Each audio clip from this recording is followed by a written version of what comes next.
Andre Whitfield was 38 years old, and until that Saturday morning, he believed he had built something real. A firm he'd grown from nothing. A home he'd designed with his own hands. A 9-year marriage he'd poured everything into. He was the kind of man who showed up quietly and delivered completely. The architect who measured twice, cut once, and never left anything to chance. While picking up his wife Camille's dry cleaning, a small errand he volunteered for, he found a hotel confirmation receipt folded inside her coat pocket. The Grand Meridian, Savannah. 2 guests, reserved under his business partner's name. The same business partner who'd just taken a long weekend for a personal trip. The same wife on a girl's getaway, with a friend who hadn't spoken to her in 2 weeks. Andre stood in his kitchen, receipt in hand, completely still. What he did next, and what he discovered in the days that followed, would dismantle 2 betrayals at once. But they had no idea he was coming. Before we jump into the story, comment where in the world you are watching from and subscribe, because tomorrow's story is one you need to hear.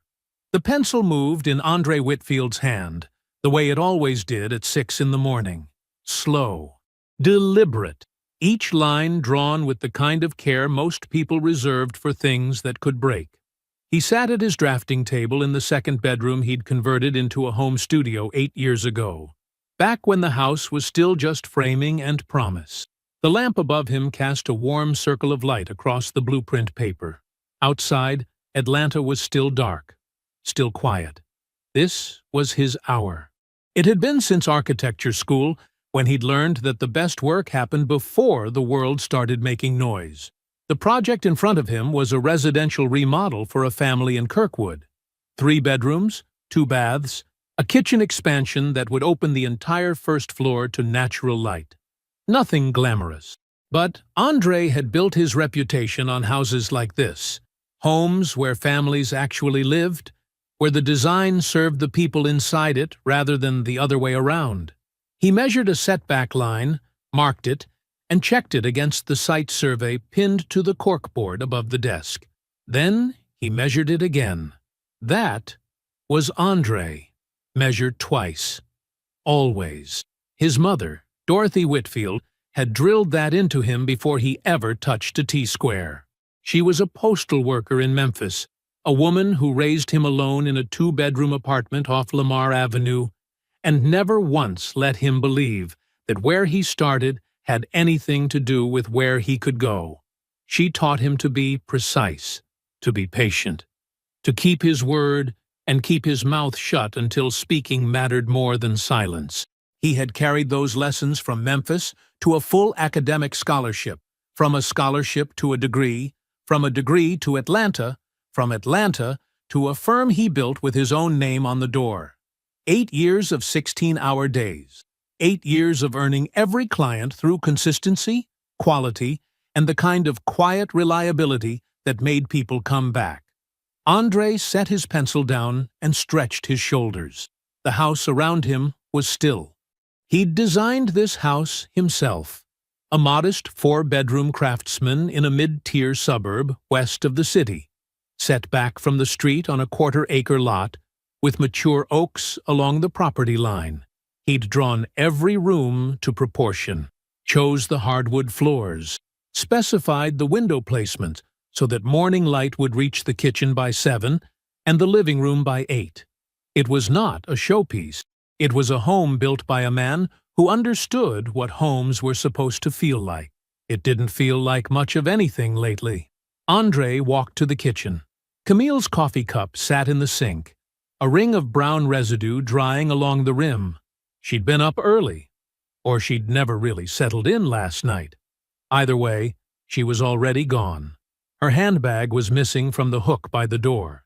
Her keys were gone from the ceramic dish on the entryway table. Her jacket, the cream one, the one she wore when she wanted to look put together, was not on the coat rack, but her things were everywhere else.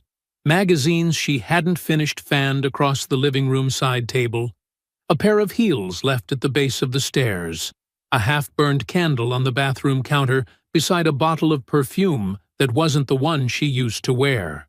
The house was full of Camille's presents and empty of Camille herself. Andre noticed these things. He always had. He noticed the way she'd stopped asking about his projects 3 months ago. He noticed the way her phone now went face down every time she set it on a surface. He noticed the short answers, the canceled dinners, the girls' nights that appeared on the calendar with increasing frequency and decreasing detail.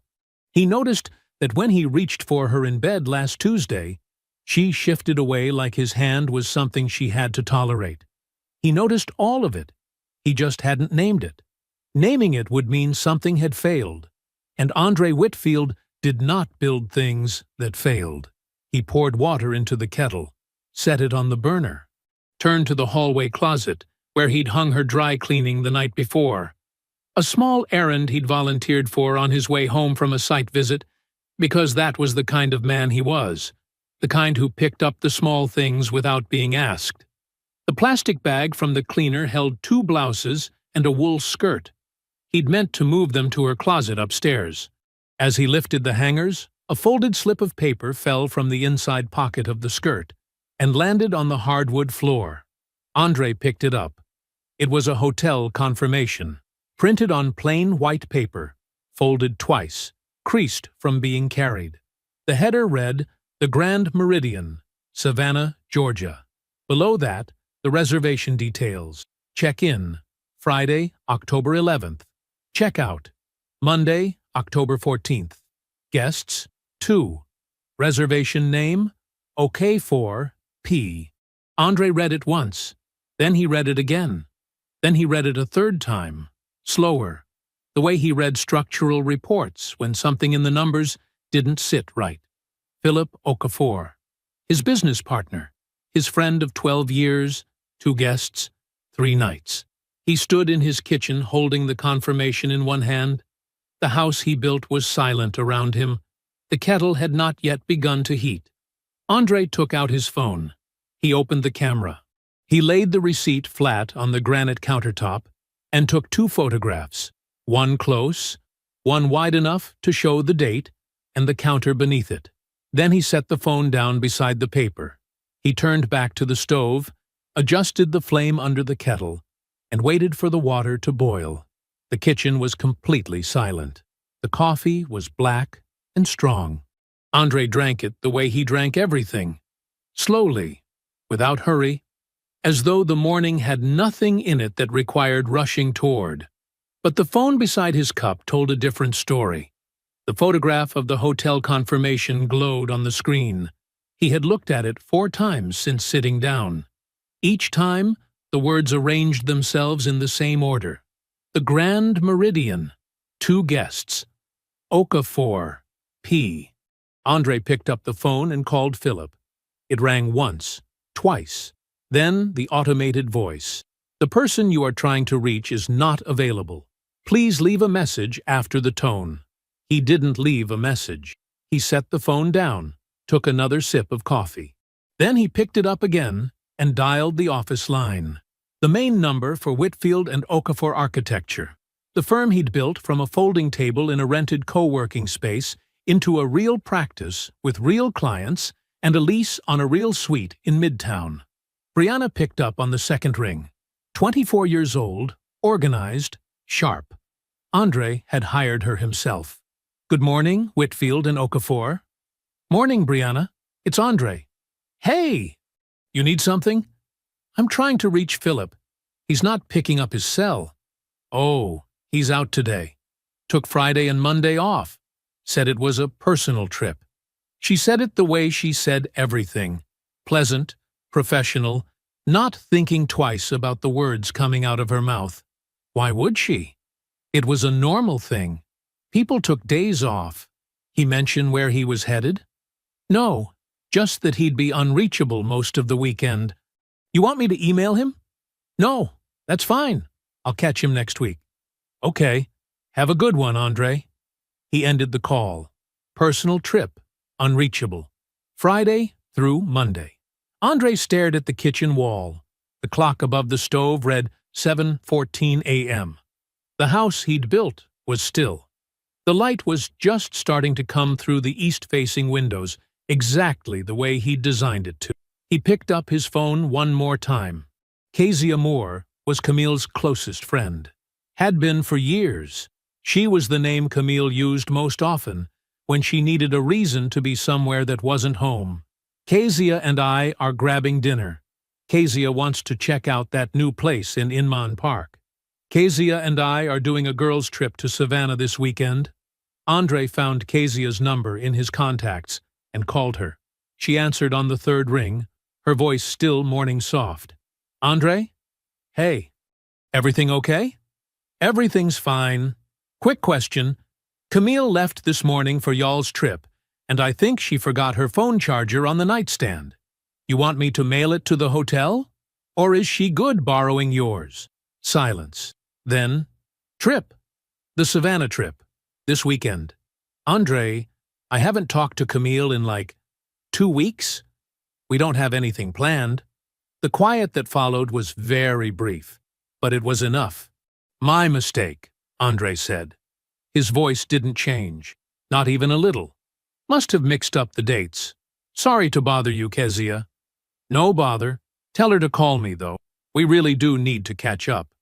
I will. He hung up. There it was. 3 calls, 3 confirmations. Not a single crack in his voice across any of them. Andre rinsed his coffee cup, placed it upside down on the drying rack, walked to the front door, stepped outside into the cool October air, and got into his car. He didn't start the engine. He just sat there. The driveway was quiet. His neighbor's sprinkler system kicked on across the street, the only sound for half a block. Andre's hands rested on the steering wheel at 10 and 2, and he stared through the windshield at the garage door he had installed himself the summer they moved in. It wasn't the affair that sat heaviest on his chest. Not yet. That would come later, he knew. The full weight of it, the images, the specific cruelty of a bed in Savannah with his wife and his best friend in it. That would find him eventually, probably in the dark, probably alone, and it would hurt in ways he couldn't blueprint his way out of. But right now, sitting in this car, what pressed down on him with both hands was the construction of it. The lie was not a moment. It was a structure. Camille had chosen Kezia's name. She had built a cover story with rooms and hallways and exits. She had rehearsed it, maybe in the mirror, maybe in her head while lying next to him, and she had delivered it with a face he had trusted for 9 years. Philip had requested days off, told Brianna just enough, turned his phone to voicemail. They had coordinated, like a project, like a plan. Andre closed his eyes. His mother's voice arrived the way it always did, not shouting, never shouting, just steady and clear. The way she talked, when she meant every single syllable. Baby. The man who shows all his cards at the wrong table loses everything he came with. He opened his eyes. He pulled out his phone and scrolled to an email buried 3 months deep in his inbox. The subject line read, Draft Petition. Whitfield v. Whitfield. For review only. It was from Nadia Price, the family law attorney his mother had urged him to consult back in July, when Dot had noticed something in Camille's behavior that Andre kept explaining away. He had gone to that one meeting. He had listened. He had asked Nadia to draft the preliminary petition just in case, and then he had gone home and told himself he wouldn't need. He opened the email. The PDF was still attached. Andre read it top to bottom, sitting in his driveway, in the morning light, in the quiet neighborhood of the house he had built for a life that no longer existed. Then he opened the Grand Meridian's website on his phone, tapped reservations, selected tonight's date. 1 guest, 1 room. He entered his credit card number. The confirmation appeared on the screen within seconds. Andre set the phone in the center console, started the engine, backed out of the driveway, and turned south. Savannah was 2.5 hours away. The FedEx on Abercorn Street was half empty when Andre walked in just before 5 o'clock. A woman behind the counter was helping a college kid tape shut a box of textbooks. A printer hummed in the back corner. The overhead lights buzzed that particular fluorescent frequency that made everything feel slightly temporary. Andre approached the self-service computer station. He pulled up his email, opened the PDF from Nadia Price, and sent it to the store printer. 8 pages. He listened to each one slide out of the machine. A clean, mechanical sound, like a deal being dealt. He collected the pages from the tray and read them standing up.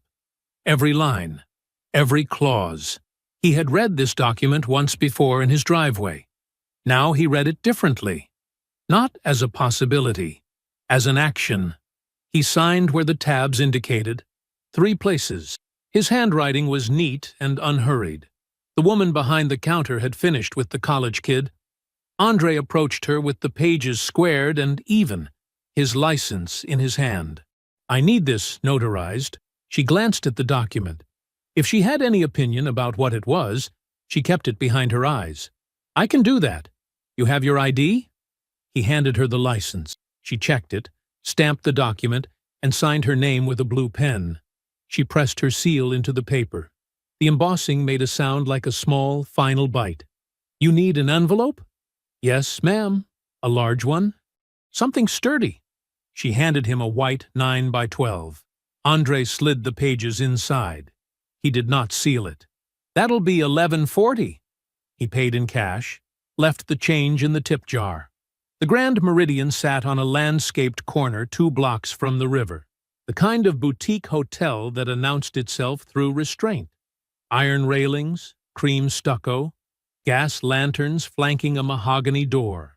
The sort of place that cost enough to feel like a decision. Andre parked in the guest lot and sat for 30 seconds with the engine off. The envelope lay on the passenger seat.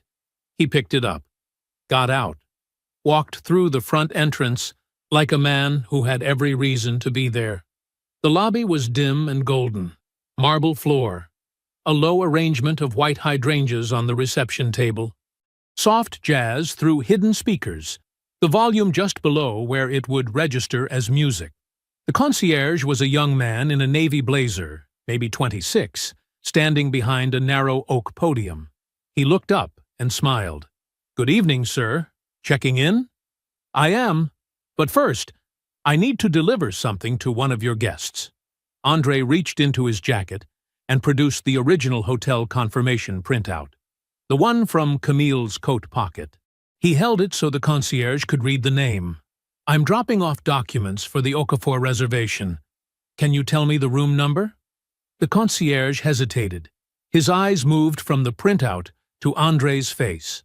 Andre smiled, not broadly, not falsely, just enough to say this is ordinary. "I'll make sure it gets to him directly. He's expecting it." The young man glanced at the printout once more. Room 412. 4th floor, end of the hall on the left. Andre placed a folded $20 bill on the podium. "Thank you." He checked in at the front desk, took his key card, did not go to his room. He went straight to the elevator and pressed 4. The hallway on the 4th floor was long and quiet. Patterned carpet.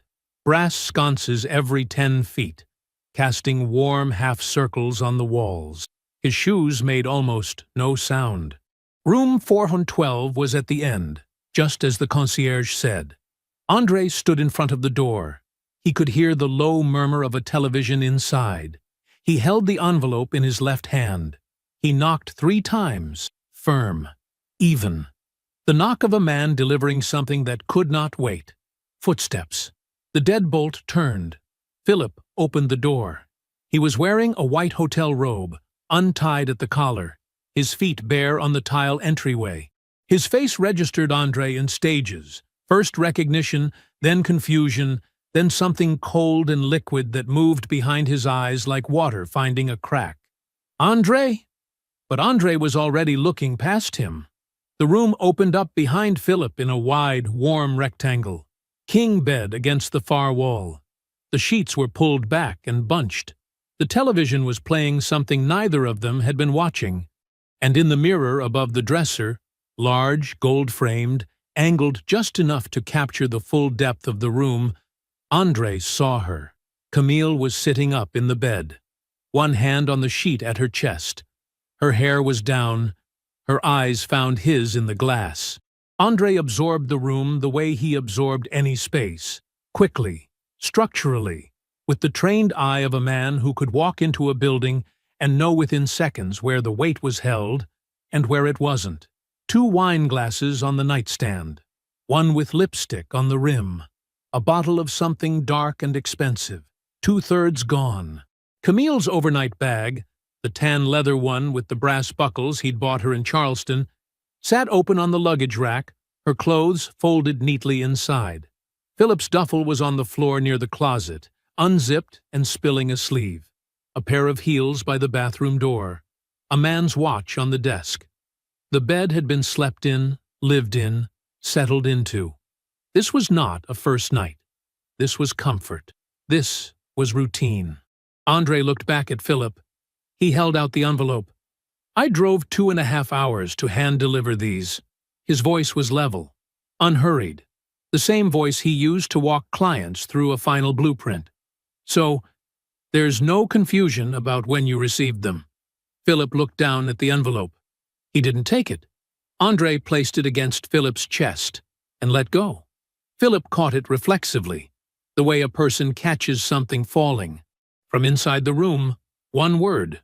Camille's voice, not loud, not a shout, but cracked right down the center like a glass set down too hard.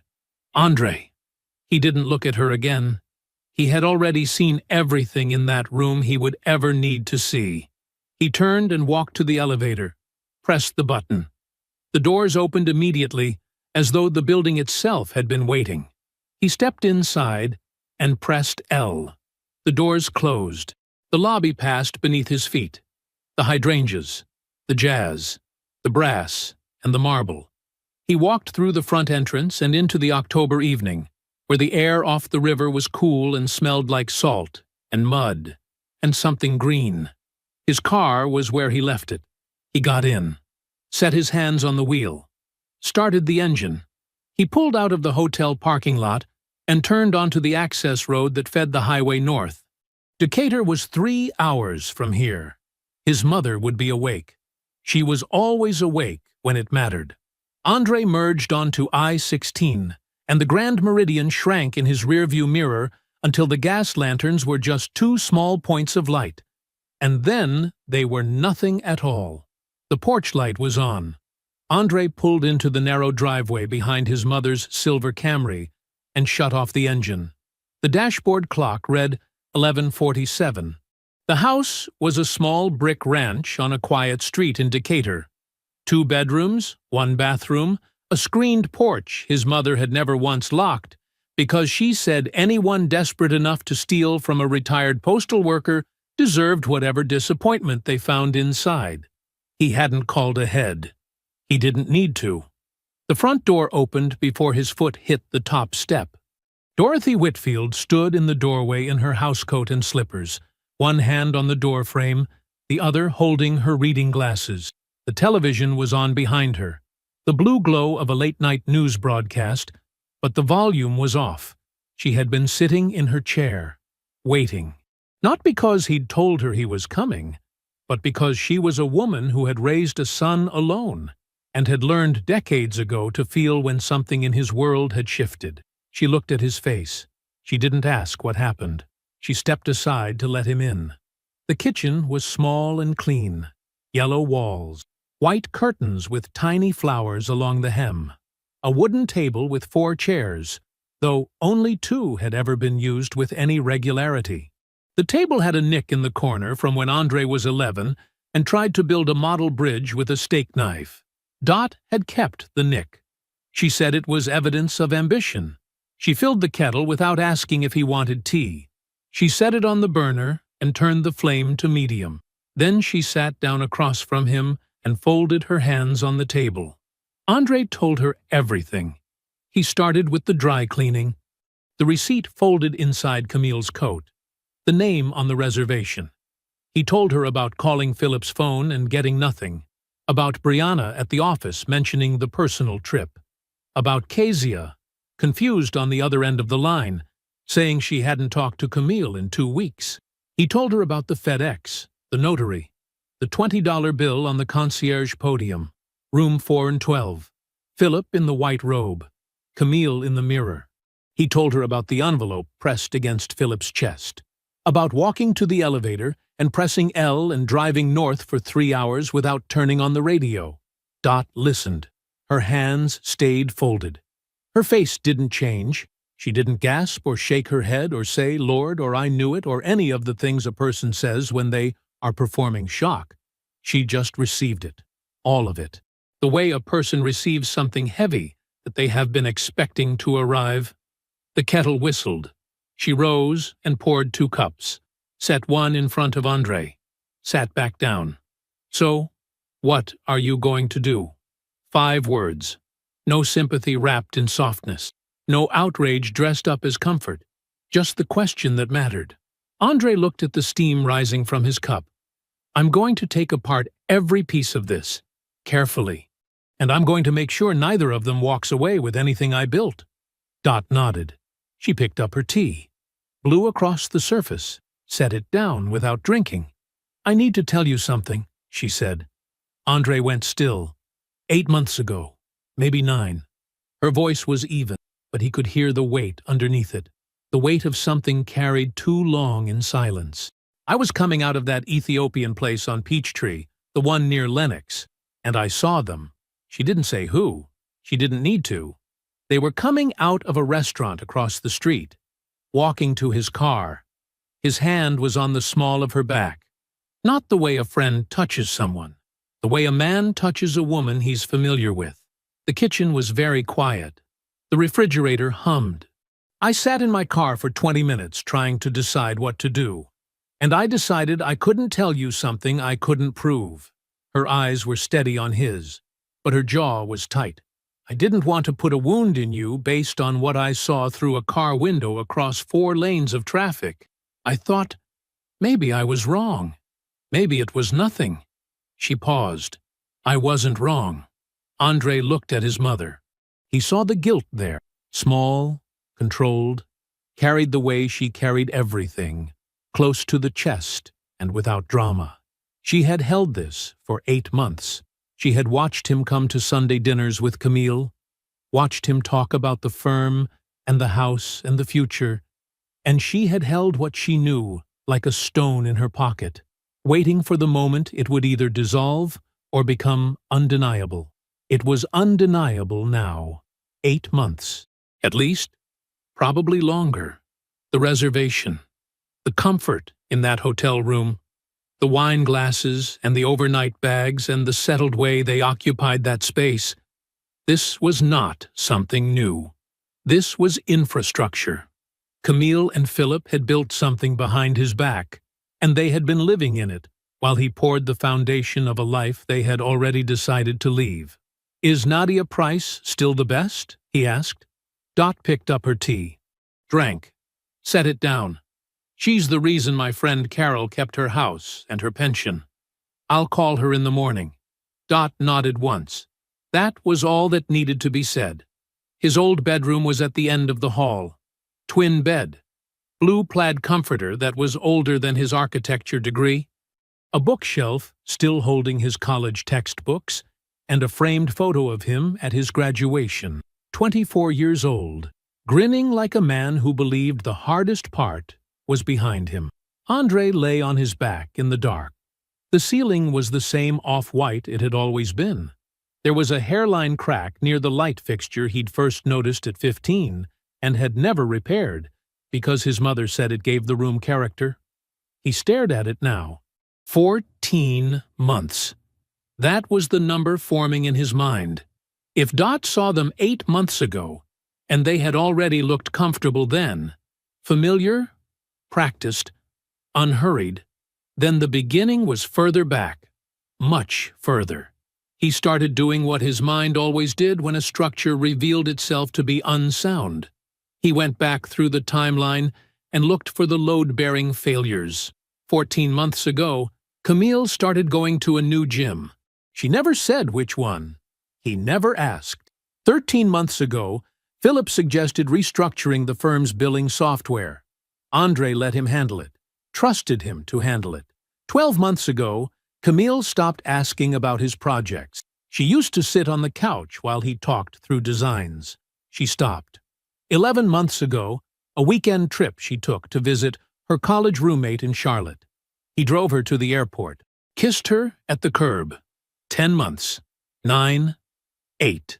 Every month now had a seam he hadn't seen before, and behind every seam was a question he had never thought to ask because he had been building, always building, while two people he trusted completely had been taking him apart from the inside. Andre lay in the dark in his childhood bed and reordered 14 months of his life, event by event, lie by lie, until the structure of his betrayal was as clear and precise as any blueprint he had ever drawn. Andre woke at 5:47 a.m. to the smell of coffee already made. Dot's house, blue plaid comforter, hairline crack in the ceiling. For 3 seconds, everything was old and safe and simple. Then the weight came back. All of it. Every ounce. He sat up, put his feet on the floor. The hardwood was cool beneath his soles. He picked up his phone from the nightstand and dialed Nadia Price's office number. A recorded message. He left his name, his number, and 4 words. "I need to meet today." She called back at 7:22 while he was sitting at Dot's kitchen table eating toast he didn't taste. Her voice was crisp and unhurried. She remembered him. She remembered the consultation 3 months ago and the draft petition he had never filed. "Can you be here at 2?" she asked. "I'll be there. Bring everything financial. Bank statements, tax returns, anything with both your names on it. The more complete the picture, the faster I can work." He thanked her and hung up. Dot was standing at the counter with her coffee cup, watching him with the same expression she'd worn the night before. Not worried, not pitying, just present. "I need to go home and pull records before the meeting," he said. "I know." She set her cup down. "Drive careful." The house was exactly as he'd left it, Camille's coffee cup still in the sink, her jacket draped over the back of the dining room chair, the faint trace of her perfume in the hallway, a ghost of the woman who had already been gone in every way that mattered long before Savannah. Andre went straight to the office, 2nd floor. The room he had designed with a south-facing window for morning light and built-in shelving along the west wall. His drafting table was on one side. Their shared filing cabinet was on the other. He pulled the bottom drawer. Joint bank statements. He sat down at his desk and opened his laptop to access their accounts online. Joint checking, joint savings, his business account, the credit cards. He started with the savings. He went month by month, 14 months back. He printed each statement and laid them side by side across the desk like elevation drawings. Then he started marking withdrawals with a red pen. January. A transfer of $800 labeled home renovation deposit. There had been no renovation. Andre had not approved one. He had not discussed one. He circled it. February. $2,200 to something called Freelance Services Group. Camille didn't freelance. She worked in marketing at a firm in Midtown. He circled it. March. $2,500 labeled household supplies, in a single transfer, to an account number he did not recognize. He kept going. April, May, June. Every month had one, sometimes 2. Always between $1,200 and $3,400. Always described as something ordinary, something domestic, something a husband too busy building a firm wouldn't question because the amounts were small enough to feel like the normal cost of living. They were not the normal cost of living. Andre pulled up the account routing number that appeared on 7 of the transfers. He cross-referenced it against their known accounts. Checking, savings, the household credit line. It matched nothing. She had opened a separate account. Somewhere. Under her name, or under a name he didn't know about. And she had been feeding it for over a year.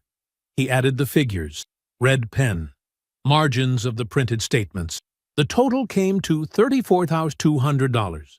$34,000. She had taken $34,000 from their joint savings, money he had earned, deposited, and trusted to be there, and moved it into a hidden account while sleeping next to him every night, while kissing him goodbye in the mornings, while telling him she was going to the gym, visiting friends, working late.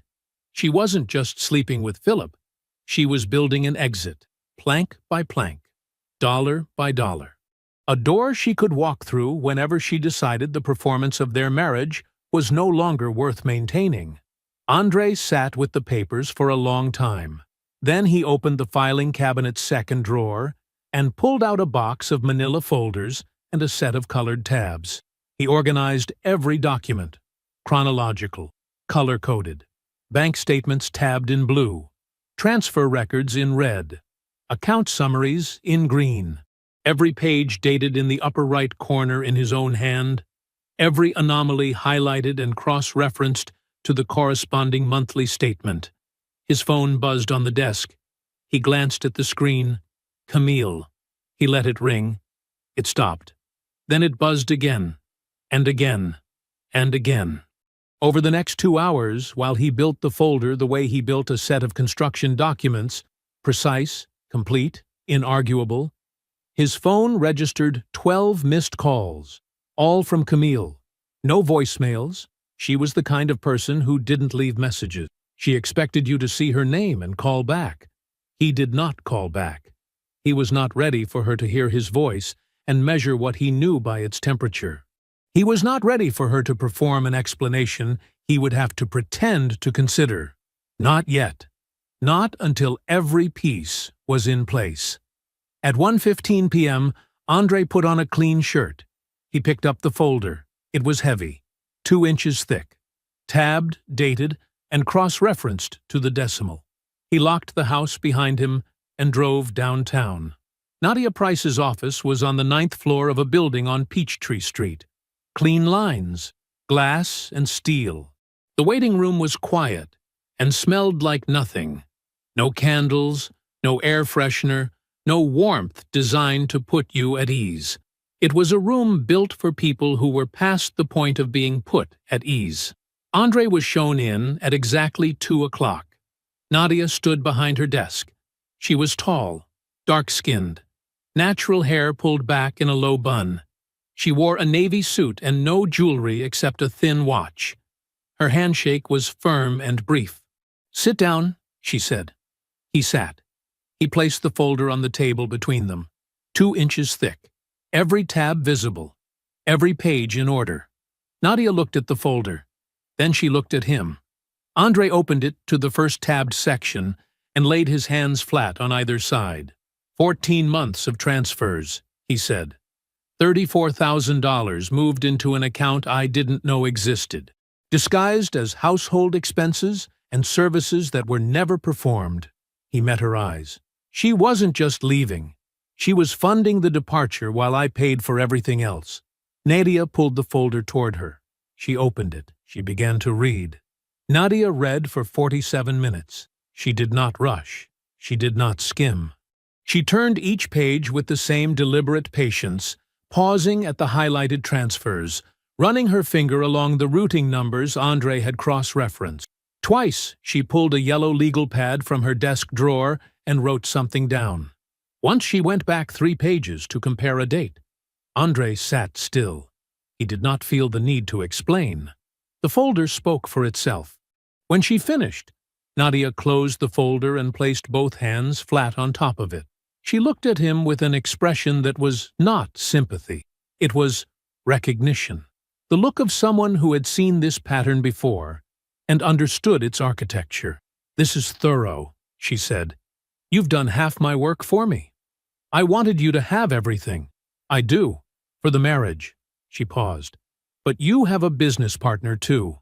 And, based on the timeline you've laid out, the affair beginning at least 14 months ago, the financial transfers starting in the same window, I'd be negligent if I didn't ask you this." She leaned forward slightly. Have you looked at your firm's books with the same eye you used on these bank statements? Andre felt something shift in his chest.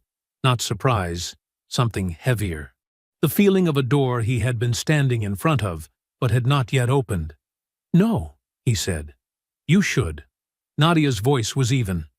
"Before our next meeting, if the personal betrayal and the business relationship overlap this precisely in timing, there may be a pattern that extends beyond the marriage. I've seen it before.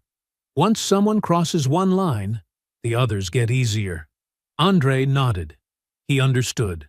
He had always understood structures, how weight distributed, where stress concentrated, which joints failed first when the foundation was compromised. "I have an accountant," he said. "Warren Greer. He's handled the firm's books since we incorporated. Can you trust him? He works for the firm, not for Philip. Then get a full audit. Every billable hour, every client payment, every disbursement for the last 24 months. And Andre," she waited until his eyes met hers, "ask him to look specifically at any entities or accounts you don't recognize. Anything that isn't Whitfield and Okafor." He called Warren from the parking garage. The older man answered on the second ring, his voice carrying the same steady, unhurried tone it always did. Warren Greer was 61. He had been an accountant for 33 years. He did not get excited. He did not get nervous. He got accurate. "Warren, I need a full audit of the firm's financials. 24 months. Every client account, every disbursement, every line." A pause. "That's a big pull, Andre. Something specific I'm looking for?" "Anything that doesn't match what I'd expect to see. Accounts I don't recognize, entities I didn't authorize, billing inconsistencies." He gripped the steering wheel with his free hand. "And Warren, this stays between us. Just you and me." Another pause.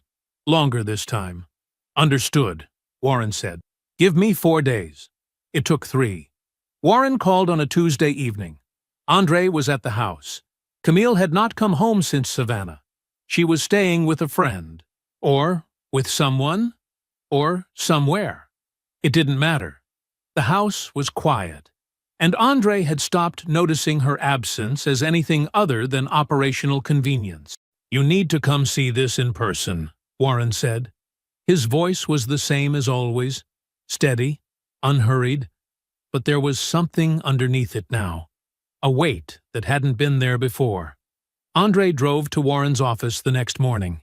It was a small suite in a brick building off Ponce de Leon, the kind of place that smelled like paper and old carpet and careful, honest work. Warren was waiting at his desk with 2 monitors open and a stack of printed spreadsheets held together with a black binder clip. He didn't greet Andre with small talk. He turned one of the monitors so Andre could see it and pointed to a column highlighted in yellow. "This is your client billing ledger for the last 18 months, Warren said. "Left column is the contracted fee. Middle column is what was invoiced to the client. Right column is what came into the firm's operating account." Andre looked. The left and middle columns matched. The middle and right columns did not. "The invoiced amounts are higher than the contracted fees," Warren said, "on 14 separate projects. The difference ranges from $1,800 to $7,400 per project. The clients paid the invoiced amount. They wouldn't have known the contracted fee unless they dug into the original engagement letter. The overage never hit your operating account." Andre's jaw tightened. "Where did it go?" Warren pulled up the second monitor. A bank account summary for an entity called Okafor Creative Consulting, LLC, registered 18 months ago. Sole member, Philip Okafor. "He created a shell company," Warren said. "Routed the excess billings through a separate merchant account tied to this LLC. The payments look like subcontractor fees if you're not looking carefully. But there are no subcontractors. There's no creative consulting. There's just Philip." Andre stared at the screen. The transactions were listed in clean rows. Dates, amounts, descriptions that said things like design consultation supplement and project coordination fee, language designed to be invisible, language that assumed no one would ever look. Total? Andre asked. Warren flipped to the last page of the printed spreadsheet. His finger landed on a number circled in black ink. $61,340. $61,000. Stolen from the firm Andre built. From clients Andre brought in. From relationships Andre had cultivated over 8 years of showing up, delivering, and never cutting a corner. Philip hadn't just slept with his wife. Philip had been picking his pockets at the same time, methodically, patiently. Over the same 18 months, the affair and the fraud ran on parallel tracks, both hidden behind the same smile, the same handshake, the same word. Brother. Andre closed his eyes. He pressed his palms flat against the desk. He breathed in through his nose and held it for 3 seconds. Then he exhaled. Print everything, he said. Every page, every transaction, every filing for that LLC. Warren nodded. Already done. He slid a second binder across the desk. It was thick, tabbed, organized the same way Andre organized his own documents, because Warren had learned that from working with him for 8 years. Thank you, Warren. Andre. The older man took off his glasses. His eyes were tired and sorry. I should have caught this sooner. He built it so you wouldn't. That's not on you. Andre picked up the binder and left. Nadia's office. Thursday afternoon. Same glass, same steel, same air that smelled like nothing. Andre set the binder on the table beside the original folder. 2 inches of marriage, 3 inches of business, 5 inches of evidence that the 2 people he trusted most in the world had been dismantling his life from the inside. Nadia opened the binder. She read faster this time. She knew what she was looking for now. Her pen moved across her legal pad in short, sharp strokes. She flipped between the LLC filings and the billing discrepancies 3 times, mapping the connections. When she looked up, her expression had changed. It was sharper, focused in a way that reminded Andre of a surgeon studying a scan and finding exactly what she expected to find. This is fraud, she said. Civil, at minimum. Potentially criminal. He created an entity to siphon firm revenue without your knowledge or consent. The documentation is clean enough to pursue recovery, and the pattern is consistent enough to demonstrate intent. Can we handle it separately from the divorce? Yes, 2 separate proceedings. The divorce addresses the marriage and the joint marital assets, including Camille's concealed transfers. The civil fraud claim addresses Philip's theft from the partnership. She set her pen down. But I want you to understand something. In the divorce, I can use the business fraud as supporting evidence of coordinated bad faith between Camille and Philip. The overlapping timelines, the parallel concealment, it paints a picture that no judge will ignore. Andre absorbed this. 2 threads, same loom, same pattern. What about criminal charges? He asked. You could refer the matter to the district attorney. With this documentation, there's a reasonable basis for prosecution. Embezzlement, fraud, wire fraud, depending on how the payments were routed. Andre looked at the binder, then at the folder beside it, then at Nadia. No, he said. Nadia waited. I don't want him in prison. I want him to have to walk around in the world he ruined. I want him to lose the firm, lose the clients, lose the money, and have to sit with the fact that he did it to himself. Andre's voice was quiet and level, every word measured. A cell gives him an excuse, a story. Something happened to him. I want him to live in the result of what he did. Nadia studied him for a moment. Then she nodded once. Civil recovery it is. I'll file the fraud claim and the partnership dissolution simultaneously. He'll face the financial exposure without the narrative cover of a criminal case. She pulled a clean legal pad toward her and began writing. Here's how we structure it. The divorce petition is already filed. Camille has been served. We move forward on discovery, and use the concealed transfers to offset her equitable claim. Simultaneously, I engage a business litigation partner in my firm to file the civil fraud action against Philip and his LLC. We seek full recovery of the $61,000+ damages, and we petition for immediate dissolution of the partnership with you retaining all client contracts and intellectual property. She looked up. Both proceedings run at the same time. The evidence from each strengthens the other. By the time we reach settlement or trial, Camille's position is gutted by the financial misconduct, and Philip's position is gutted by the documentation your accountant just handed us. She placed her pen flat on the pad. They thought they were taking from a man who wasn't paying attention. They were wrong.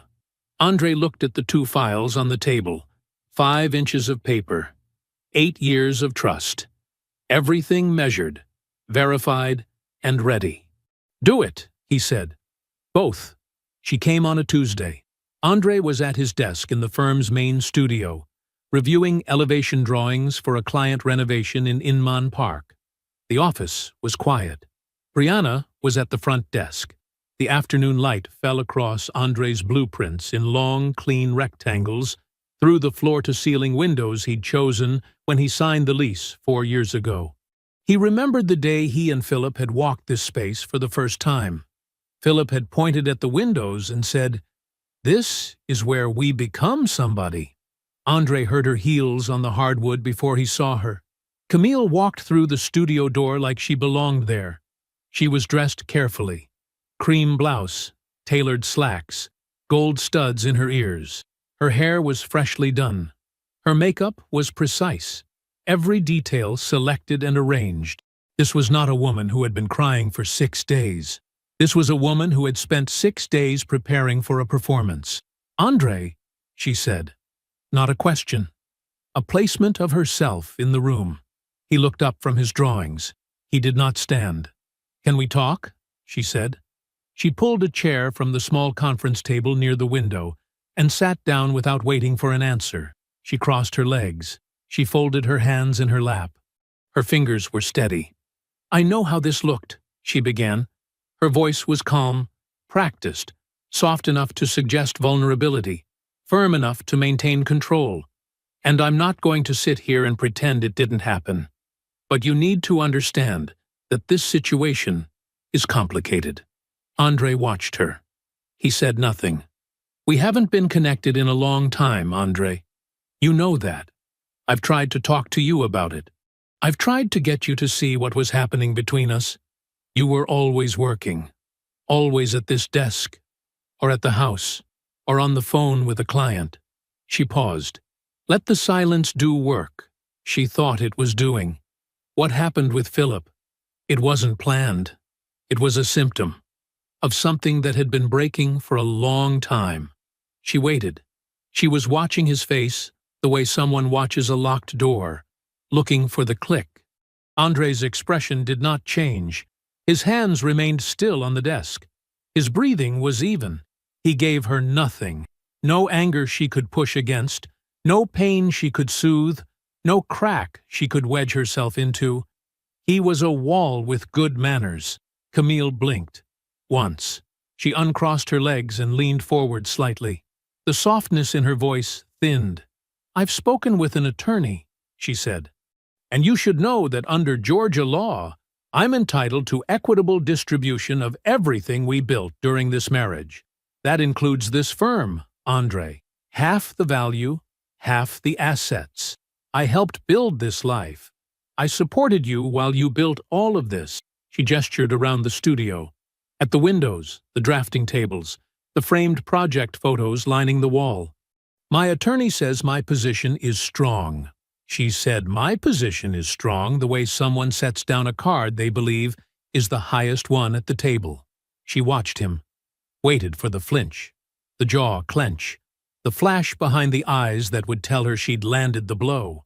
Andre looked at her for a long moment. His face was still. His voice, when it came, was quiet and unhurried. "You should talk to your lawyer." 4 words. No heat, no edge. Nothing for her to grab. Camille stared at him. Her lips parted slightly, then closed. She searched his eyes for something. Anger, grief, fear, and found only architecture, structure, load-bearing silence. She stood, smoothed her slacks, picked up her purse from the back of the chair. She walked to the door, and just before she reached it, she glanced back over her shoulder. André had already returned his attention to his elevation drawings. She left. The glass door swung shut behind her. André listened to her heels fade down the corridor. He heard the front door open and close. He set down his pencil. He sat very still for 30 seconds. Then he picked up his phone. He called Raymond Tate first. Raymond was the largest single client on the firm's books, a developer building custom homes in a gated community in Alpharetta. André had designed 9 of the 12 houses in the development. Raymond's voice was surprised but warm when he answered. "Ray, it's André. I wanted to let you know personally that I'm dissolving the partnership with Philip. The firm will continue under my name, Whitfield Architecture Group. Your projects won't be interrupted. Your contracts are with me, and I'll be handling everything directly going forward." A pause. "Everything all right?" "It will be. I just wanted you to hear it from me first. André, man, I hired you because of you. Philip's a good talker, but you're the one who builds my houses. I'm not going anywhere." The second call was to Denise Worthington, who was developing a boutique apartment complex in Old Fourth Ward. She listened carefully. She asked 2 questions, both about her project timeline. André answered both with specific dates and deliverables. She said, "I trust you. Keep me posted." The third call was to Marcus Hadley, a commercial client who had been with the firm for 3 years. Marcus didn't answer. André left a message, professional, direct, unhurried. He explained the dissolution, confirmed continuity, and asked Marcus to call at his convenience. He set his phone down on the desk. 2 out of 3. Immediately, without hesitation. Because they had never been Philip's clients. They had been André's clients who tolerated Philip because André was in the room. André got home just after 8. The house was dark. It smelled faintly of Camille's perfume. A ghost of presence, without the person. He didn't turn on the overhead lights. He walked through the hallway to his drafting room and switched on the desk lamp. The warm circle of light fell across the table's surface. He set down his keys. He set down his phone. He opened his briefcase and removed the folder Nadia had sent by courier that afternoon. The cover page read, "Civil Fraud Complaint. Whitfield v. Okafor, Creative Consulting, LLC, and Philip A. Okafor, individually." André pulled the chair out, sat down, and opened the filing documents to the first page. The conference room was on the 14th floor of a glass tower on Peachtree Street. Nadia had chosen the venue, not her office, not the opposing counsel's office. Neutral ground, but the kind of neutral ground that smelled like polished walnut and old money. The kind of room where consequences were delivered in calm voices and bound folders. André and Nadia arrived 20 minutes early. Nadia set her briefcase on the table and opened it with the precise, unhurried movements of a surgeon laying out instruments. She wore a charcoal suit. No jewelry except a thin watch. Her hair was pulled back. Everything about her said, "I have done this before, and I will do it again, and the outcome will not surprise me." She placed 4 folders on her side of the table. Each one was labeled with a printed tab. Each one was thick. She arranged them in a specific order, left to right, and then set a single legal pad and a black pen beside them. André sat to her left. He wore a navy suit, white shirt, no tie. His hands rested flat on the table in front of him. He had not brought a briefcase. He had not brought documents. He had given Nadia everything weeks ago. His work was already finished. What happened in this room was execution. "You comfortable?" Nadia asked without looking up. "Yes." "Good. You don't need to say a single word in there. If they ask you something directly, look at me first. I'll handle it. I know. She glanced at him then, studied his face for a moment. Whatever she found there satisfied her. She returned to her folders. At exactly 2 o'clock, the door opened. Camille's attorney entered first. His name was Gerald Moss, mid-50s, silver at the temples, a family law practitioner with a decent reputation and an expensive suit. He carried a leather portfolio under one arm and extended his hand to Nadia with the automatic confidence of a man who expected the room to tilt in his direction. Nadia shook it. Once. Brief. Camille came in behind him. She was dressed the way she'd been dressed at the office, carefully, deliberately. Black dress, pearl earrings. Her posture was straight. Her chin was lifted slightly. She looked at André as she sat down. He did not look at her. He was watching Nadia arrange the last folder. Gerald Moss opened his portfolio and spread several printed pages in front of him. He cleared his throat.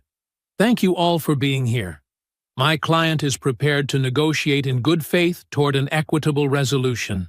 He adjusted his reading glasses. Mrs.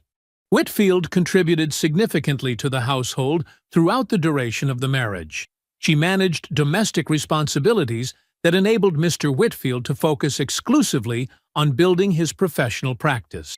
Under Georgia's equitable distribution framework, she is entitled to a fair share of the marital estate, including the assessed value of the architectural firm, the primary residence, retirement accounts, and joint investment holdings. He paused, looked across the table, waited. Nadia did not respond immediately. She let the silence hold for 3 full seconds. Then she opened the first folder. Before we discuss distribution, she said, I'd like to introduce some documents into the record. She slid a set of stapled pages across the table. Bank statements, 14 months of them. Every page had yellow highlighted lines running through specific transactions. Over the past 14 months, Mrs. Whitfield transferred approximately $34,000 from the joint marital savings account into a personal checking account opened solely in her name at a separate financial institution. Nadia's voice was level, almost conversational. The transfers were categorized variously as household expenses, freelance payments, and contributions to a home renovation fund. No freelance work was performed. No renovation was initiated. The funds were moved incrementally, amounts between $800 and $3,000, at regular intervals designed to avoid detection. Gerald Moss picked up the bank statements. His eyes moved down the highlighted lines. His mouth tightened.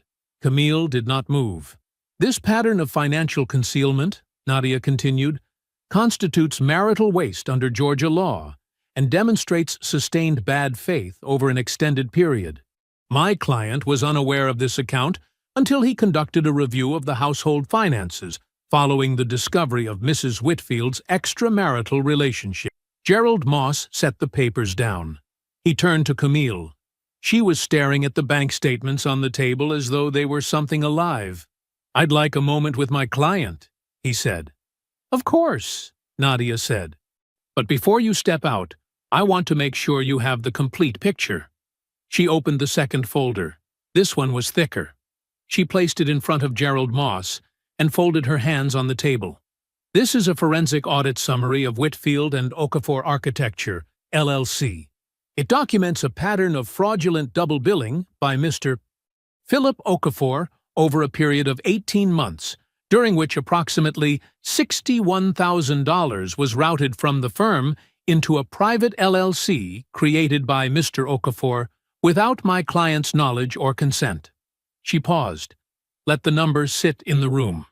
The period of Mr. Okafor's financial fraud overlaps almost precisely with the period of Mrs. Whitfield's concealed transfers. Both began within weeks of each other. Both involved systematic deception directed at my client. Both were conducted by individuals engaged in an intimate relationship with each other. Nadia looked directly at Gerald Moss. When two parties engaged in a personal relationship simultaneously and independently defraud the same individual, one through the marriage, one through the business, over the same time frame. That is not coincidence, Mr. Moss. That is a pattern. And in this proceeding, we will present it as evidence that your client and Mr. Okafor were acting in concert. The phrase landed like a stone dropped into still water. Acting in concert. It changed the shape of everything. It connected the affair to the money. It connected Camille to Philip's fraud. It turned a messy divorce into something that looked, from every angle, like a coordinated scheme to strip Andre Whitfield of everything he had built. Gerald Moss stared at the audit summary. He did not flip through it. He did not need to. The weight of it was visible in the thickness of the pages and the precision of the tabs. He stood up. "I need 15 minutes with my client." "Take your time," Nadia said. Gerald Moss picked up both sets of documents and walked toward the small anteroom adjacent to the conference room. Camille stood to follow him. Her movements were slower now, less composed. She reached for her purse, and her hand missed the strap on the first try. She did not look at Andre as she left the room, but just before the door closed behind her, Andre saw her face in profile. Her jaw was set. Her eyes were wide. Her lips were pressed together so tightly they had gone pale. She was frightened. The door clicked shut. Andre and Nadia sat in silence. The conference room hummed with the faint sound of the building's ventilation system. Sunlight came through the windows at an angle that lit the far wall in a wide stripe of gold. Andre had not spoken a single word since entering the room. He had not needed to. Every document on that table had been gathered by his hands, organized by his mind, and delivered by the attorney he had chosen. Every line of evidence had been placed before he ever sat down in that chair. Nadia made a small note on her legal pad. She did not look triumphant. She looked like a woman who had done her job correctly and expected nothing less. 12 minutes later, the anteroom door opened. Gerald Moss came back alone first. He sat down. He placed his hands on the table. His tie was slightly loosened, though Andre suspected he hadn't noticed. The color in his face was different now. Less confident, more careful. Camille followed. She sat. She did not lean back in her chair. She did not cross her legs. She stared at a point on the table's surface approximately 6 inches in front of her folded hands. Gerald Moss spoke. "We'd like to request additional time to review the materials before continuing discussions. My client is prepared to engage in productive settlement negotiations, and we believe that can be accomplished without protracted litigation." It was the language of retreat, dressed in the suit of cooperation. Nadia recognized it.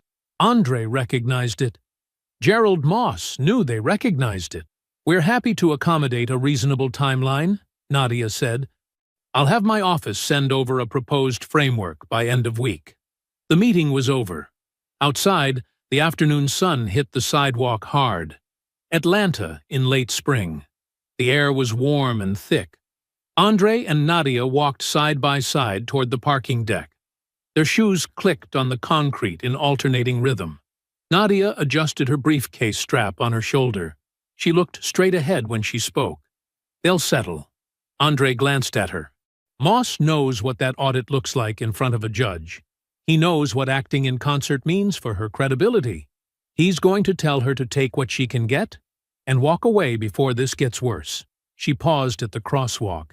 The light was red. "She'll fight on the number. They always do. But she won't fight on the structure. The structure is yours." The light changed. They crossed. "I'll have the proposed terms to you by Thursday," Nadia said. "Review them. Call me with any changes. We move fast from here." Andre nodded. "Thank you, Nadia." She stopped at her car, a dark gray sedan, clean, practical. She looked at him over the roof. "You did the hard part, Andre. You brought me everything I needed, and you brought it organized. Most people can't do that when they're going through what you're going through." A pause. "I just put it in the right order." She got in her car, and pulled out of the deck. Andre stood in the concrete shade for a moment. The parking structure was quiet. Somewhere above him, a car door closed and an engine started. He breathed. The air tasted like exhaust and warm asphalt, and something else, something lighter. He walked to his truck, got in, and drove to the firm. The civil fraud claim was filed on a Wednesday. By Thursday morning, Andre had 3 meetings scheduled. He held them at his office, the same drafting room where he and Philip had built the firm over 8 years of early mornings and late nights. The conference table still had a coffee ring from a mug Philip had set down 2 weeks ago. Andre hadn't wiped it away. He hadn't avoided it either. It was just there, a stain on a surface he owned. The first meeting was with Raymond Hicks, who ran a real estate development group responsible for 4 of the firm's active residential contracts. Raymond arrived in a navy sport coat and no tie, the way he always did. He shook Andre's hand at the door and sat down without small talk. Andre laid it out plain. The partnership is dissolving. I'm restructuring under my name, Whitfield Architecture Group. Every active contract will be honored. Every deadline stays. Every specification stays. The only thing that changes is the name on the letterhead. Raymond leaned back. He tapped his index finger on the table twice. Phil's not involved going forward? No. Can I ask why? Financial misconduct within the firm. It's being handled through civil proceedings. Raymond nodded slowly. He didn't ask for details. He had worked with Andre for 5 years. He had watched Andre redraw an entire foundation plan at 10 o'clock on a Friday night because a soil report came back wrong and Andre refused to build on a number he didn't trust. I came to this firm because of you, Raymond said. That hasn't changed. He signed the contract transfer letter before he left the room. The second meeting was with Patricia and David Yoon, a couple developing a cluster of luxury townhomes in Kirkwood. They were newer clients, 14 months in, and more cautious. Patricia asked pointed questions about project continuity and staffing. David asked whether Philip's departure would affect the design timeline for their Phase 2 permits. Andre answered every question directly.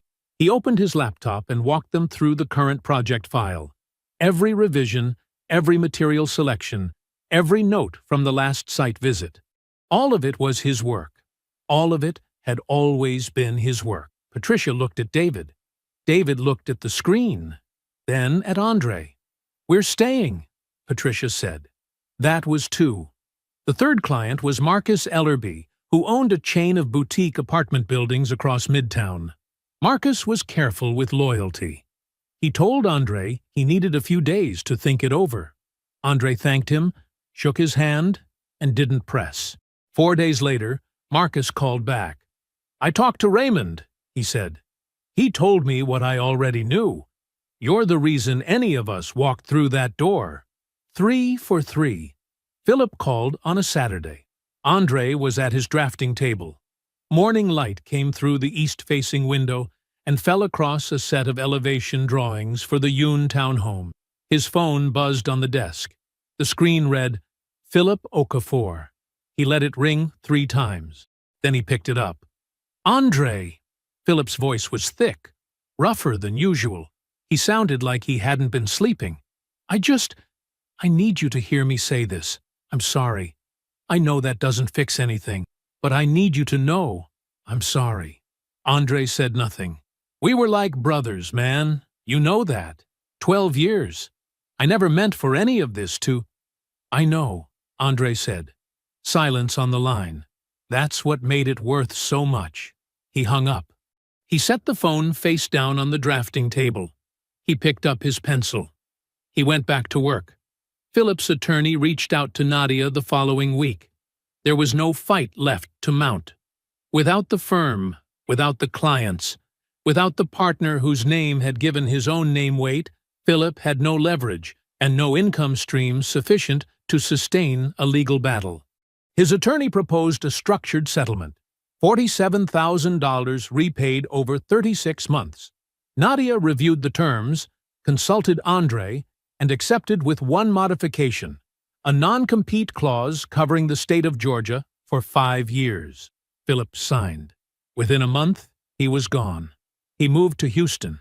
No one in their professional circle spoke of him with warmth. Some didn't speak of him at all. Andre signed the civil settlement paperwork at Nadia's office on a Sunday morning. The document was 4 pages. He read every line. He signed where indicated. Nadia witnessed and filed. He stood and shook her hand. "That's the last of it?" he asked. "On the business side," she said. "The divorce settlement will finalize within 60 days, but the hard architecture is done." He noticed her word choice. He almost smiled. He drove to Decatur. The roads were quiet, the way Atlanta roads are quiet on Sunday mornings, church traffic moving slow, windows down, gospel stations drifting from passing cars. He parked in Dot's driveway behind her tan Camry and walked up the front steps. The screen door was unlocked. The house smelled like roast chicken and rosemary and something sweet cooling on the counter. Dot was at the stove, her back to him, stirring something in a wide pot. "Wash your hands," she said without turning around. "Dinner's in 20 minutes. Andre set his keys on the hook by the door, the same hook that had held his house key when he was 12 years old. He washed his hands at the kitchen sink. He dried them on the towel that hung from the oven handle. Then he sat down at his mother's table. 14 months later, Andre Whitfield pulled into the parking lot of Whitfield Architecture Group at 5:51 a.m. The office was in a converted brick warehouse on the west side of the Beltline. 2 stories, tall windows, exposed beams that someone else had left raw, but Andre had sanded and sealed himself during the first week of the lease. The sign above the entrance was simple, black lettering on white steel. No flourishes, just the name and what it meant. He unlocked the front door and turned off the alarm. The space was still dark. He liked it this way. The building before anyone else touched it. The quiet before the day filled in around him. He flipped on the drafting room lights and set his bag on the hook behind his desk. The firm had just closed its strongest revenue year on record. Not its strongest year since the restructuring. Its strongest year ever. Stronger than any year when there had been 2 names on the door. He had 3 active residential contracts, 2 commercial consultations, and a project in early design that had kept him up past midnight twice in the last week. Not from stress, but from the kind of focus that made him forget to eat. A mixed-income residential development in southwest Atlanta. 42 units. Market rate and affordable housing designed to exist side by side without the affordable units looking like an afterthought or an apology. The city planning office had called it one of the most ambitious residential proposals they'd reviewed in 5 years. It was the most significant project of Andre's career, and it belonged entirely to him. He had hired 2 junior architects in the spring. The first was Terrence, a quiet kid from Morehouse with a good eye and a habit of overworking his renderings until someone told him to stop. The second was Alicia Trent, 24 years old, graduated top of her class from Andre's alma mater, and the only applicant who had submitted a portfolio with hand-drawn elevations alongside her digital files. She reminded him of himself at that age, not because she was talented, though she was, because she was precise, and because she didn't confuse being quiet with having nothing to say. He had offered her the position before she left the interview. The office would fill up by 8. For now, it was just Andre and the blueprints. He lived in a condo in West End now. He had designed it himself. Or rather, he had redesigned the interior of an existing unit, stripping it down to the studs and rebuilding it around the things that mattered to him. Clean lines, open sight lines from the kitchen to the living room, a drafting nook by the east wall where the morning light arrived first and stayed longest. The place was smaller than the house, much smaller. He didn't miss the square footage. He missed nothing about that house except the version of himself that had believed in what it was supposed to hold.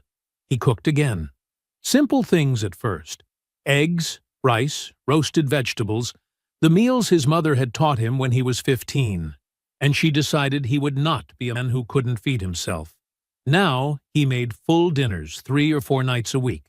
He had learned to make a lemon butter sauce for fish that Dot said was almost as good as hers. She said, almost every time. He understood that almost was the highest grade she gave. He ran 3 mornings a week. Not far, not fast. Just enough to feel his body working the way it was supposed to, the way a well-built structure does when every load-bearing wall is where it belongs. Dot came to Sunday dinner every week, without fail. She brought dessert and opinions in equal measure. She sat at his small dining table and told him about her garden, her neighbors, the book she was reading, the deacon at her church who talked too long. She did not bring up Camille. She did not need to. The divorce had settled 5 months after the conference. Camille received significantly less than she had anticipated. The $34,000 in concealed transfers was treated as marital waste, money removed from the marriage in bad faith, and the court offset her equitable claim accordingly. Her attorney had pushed back. Nadia had not moved. Camille relocated to Charlotte. She and Philip did not stay together. Andre did not know the details of how it ended between them, and he did not ask. Whatever they had built on the back of what they broke was never going to hold weight. Some foundations fail because they were never meant to carry anything real. Philip made his structured payments every month. Funded $305.56, deposited on the 15th. Andre didn't need the money. He didn't spend it. He let it accumulate in a separate account like a ledger. Each deposit a quiet receipt for what Philip chose to do and what it cost him. Andre stood at his drafting table. The Southwest Atlanta blueprints were spread in front of him. Elevation drawings, site plans, unit configurations still marked in pencil where decisions hadn't been finalized. Morning light came through the tall windows and fell across the paper in long, clean bars. He was not yet in another relationship. He was not in a hurry. He was, for the first time in years, standing in a life that fit him exactly. Every wall where he had placed it, every room the right size, every door opening in the direction he chose. He picked up his pencil. He began. I hope you enjoyed that one. Be sure to like the video and subscribe so you don't miss the next story. I've picked out 2 more for you that I think you'll really like.